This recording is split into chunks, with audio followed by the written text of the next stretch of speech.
안녕하세요. 고교 학점제 하에서 법학과 진학. 이거 고민 많으시죠? 오늘은 그 법학과 권장 선택 과목 안내 자료를 가지고 왔습니다. 이걸 보면서 어떤 과목을 고르는 게 좋을지 같이 한번 깊이 파헤쳐보죠. 네, 반갑습니다.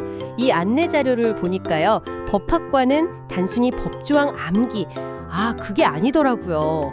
법률을 어떻게 해석하고 또 논리적으로 사고하고 실제 판례는 어떻게 분석하는지 이런 걸 배우면서 법률 전문가를 키우는 곳이죠.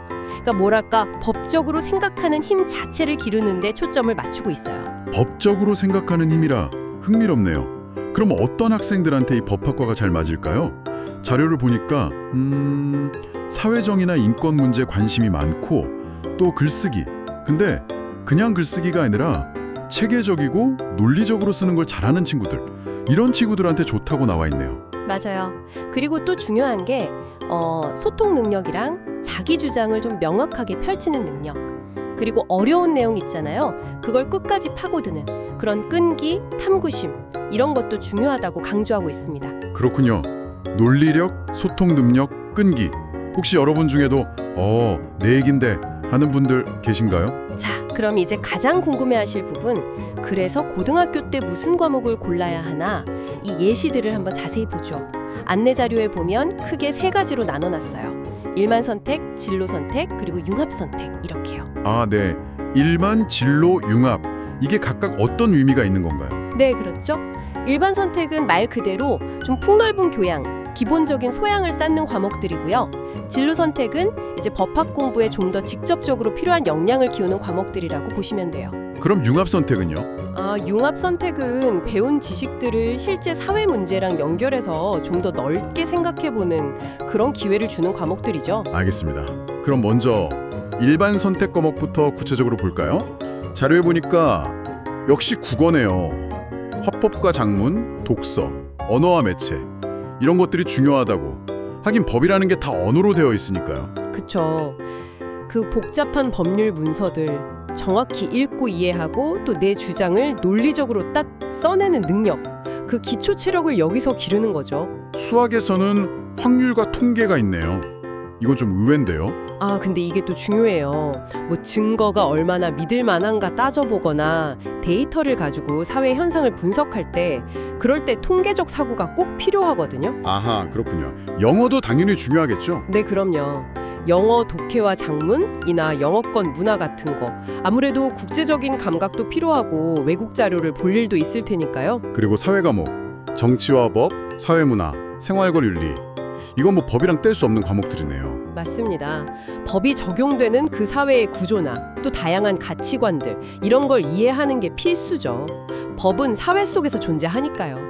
그 외에도 뭐 정부, 제2외 국어, 한문 이런 과목들도 시야를 넓히는 데 도움이 된다고 안내되어 있네요. 네, 이렇게 기본기를 다지고 나서 이제 좀 더 법학 공부에 직접 도움이 되는 과목들, 진로 선택 과목 차례군요. 이건 어떤 것들이 있을까요? 네, 여기서는 이제 사회 탐구 쪽 심화 과목들이 좀 눈에 띄죠. 사회 문제 탐구라던가 윤리와 사상, 또 국제관계와 국제기구 같은 과목들이요. 사회 문제 탐구요? 네, 그 법이라는 게 결국 현실의 문제를 해결하려고 있는 거잖아요. 네. 그러니까 그 문제 자체를 깊이 고민해 보는 거죠. 윤리와 사상은 또 법 밑바탕에 깔린 어떤 정의의 문제, 윤리적인 고민들 이런 걸 생각해 보게 하고요. 그렇군요. 단순히 법 조문만 아는 게 아니라 그 배경까지 이해하는 게 중요하니까요. 맞아요.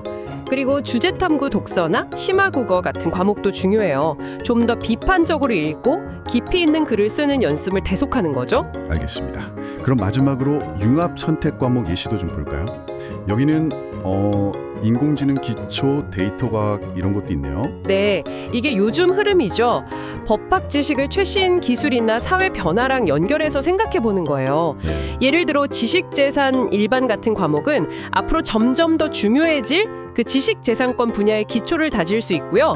현대 세계의 변화 같은 과목도 도움이 되겠죠. 와, 정말 다양하네요.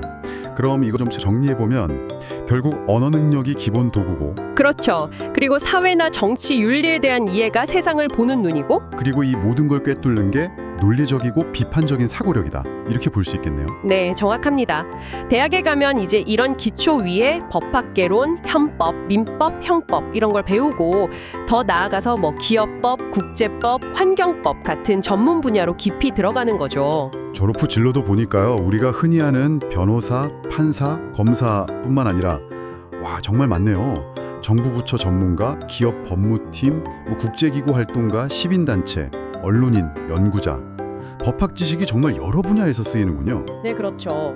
여러분이 보내주신 자료에도 관련 학과 개설 대학 정보가 나와 있더라고요. 서울의 동국대, 수도권 가천대, 비수도권 경상국립대 같은 곳들이 예시로 있었고요. 참고하시면 좋을 것 같아요. 네. 자, 오늘 법학과 진학을 위한 고등학교 선택 과목에 대해 정말 깊이 있게 알아봤습니다. 오늘 저희가 이렇게 쭉 살펴본 내용은 다시 한번 말씀드리지만 법학과 권장 선택 과목 안내 자료를 바탕으로 한 거예요. 이 정보가 여러분이 과목을 선택하실 때 좀 든든한 길잡이가 되었으면 좋겠습니다. 네. 하지만 전문가님 말씀처럼 이게 정답은 아니라는 거죠. 그럼요. 가장 중요한 건 이 안내 자료를 잘 참고하시되 결국 여러분 자신의 흥미 그리고 내가 뭘 잘하는지 강점 이걸 고려해서 신중하게 나만의 길을 선택하는 겁니다. 맞습니다. 여러분의 작은 선택 하나하나가 모여서 결국 여러분의 미래를 만들어가는 거니까요. 자, 그럼 마지막으로 여러분께 질문 하나 던지면서 마무리할까 합니다. 법은 사회의 규칙이고 약속이라고 하잖아요. 그런데 그 규칙을 만드는 건 결국 우리, 사람들의 생각과 소통 아닐까요? 여러분은 미래에 어떤 규칙을 만들고 또 어떤 사회를 가꾸는 데 기여하고 싶으신가요? 이 질문 한번 마음에 품고 다음 탐구를 향해 나아가시기를 응원하겠습니다.